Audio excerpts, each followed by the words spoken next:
Former President Jacob Zuma has once again criticized the courts. He took a swipe at the Constitutional Court for being biased. He says the court did not have the jurisdiction to hear the two cases brought by Deputy Chief Justice Raymond Zondo. Let's bring in Advocate Paul Hoffman from the Accountability Now. Thanks for your time, Paul. We appreciate it again. So Jacob Zuma is being defiant here. He's not willing to listen to the Constitutional Court. Is he right, though? Does the court not have jurisdiction on this matter?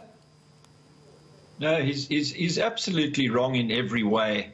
This is a dispute that has now really become a three-way dispute. The initial dispute was between the State Capture Commission and the ex-president.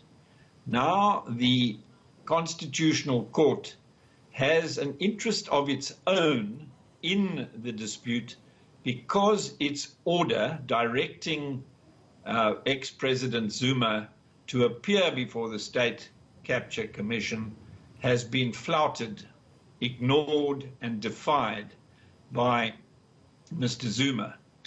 He did not participate in the hybrid proceedings to have the disobedience of the order turned into a finding of contempt and a finding of the appropriate punishment for being in contempt of court, which is a criminal offence because the dignity of our courts and their efficacy has to be protected by the law at all times, irrespective of who the defendant in the case may be.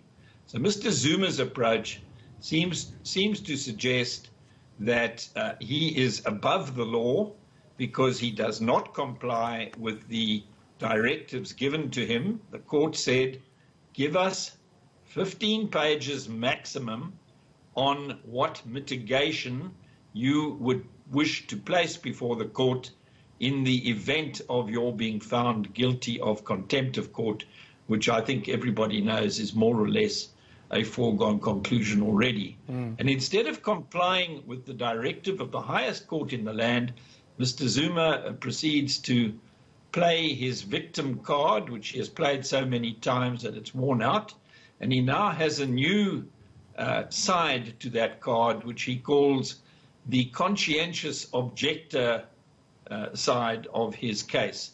Now that is utter nonsense. He is not a conscientious objector.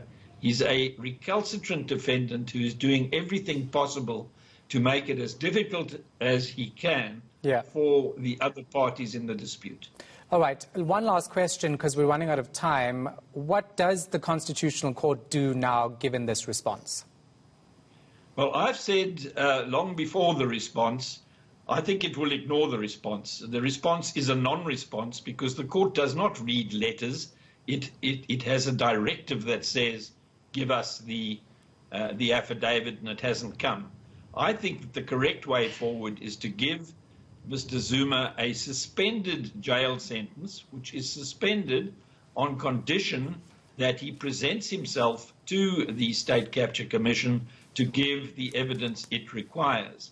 So it is then up to him to decide whether he wishes to go to the State Capture Commission or he wishes to go to jail.